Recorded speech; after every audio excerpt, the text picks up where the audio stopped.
matawa ako bali, hindi niya kami pinabayaan. Kahit kalayo-layo kami hiwa-hiwalay. Pero doon pa rin ako sa kanyang bilang na ina sa mga anak.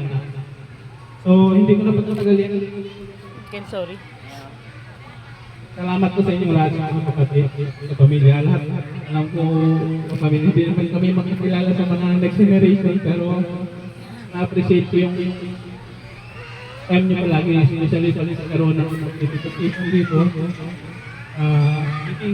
Giving. Ikaw na. Ito kasi si Bibing, coordinator ko sa uwing plan. Aaron. Ikaw lang dito, salamat.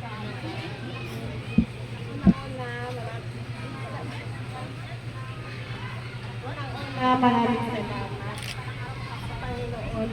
Yan tayo ng lakas or ang sa special na karawan ni Nana.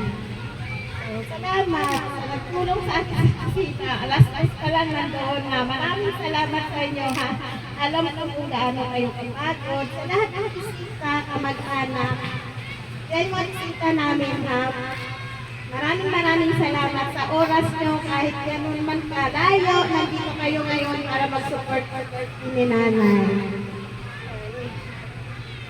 Ang wish ko lang kay Nanay, sana binibigyan pa siya ng mahabang buhay para kasama namin lagi sa marami pang birthday na darating sa buhay niya. Yun lang, maraming salamat. Pastor, maraming salamat.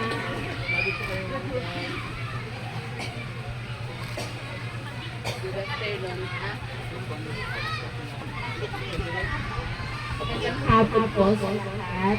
Maraming salamat. Nakapagpapita tayo ulit. Nanay, happy birthday. Sorry, na-surprise ka. Surprise.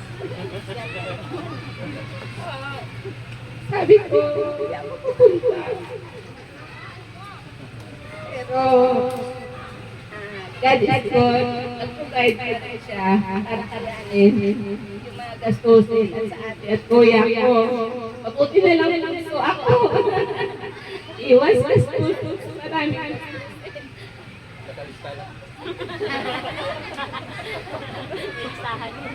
nagproblema, sorry na yung nagproblema na alam mo lang tuloy, pero sabi ko surprise na si Nanay, darating ako. So, happy birthday, Nay! I wish you na long life na rin at good health at thank you sa time na kita at nakapunta ako dito.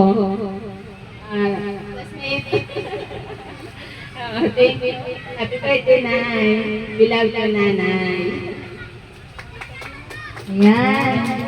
Hirap po. Sorry po, hindi po talaga na-prepare yung mga upuan para kung mag-alis kayo.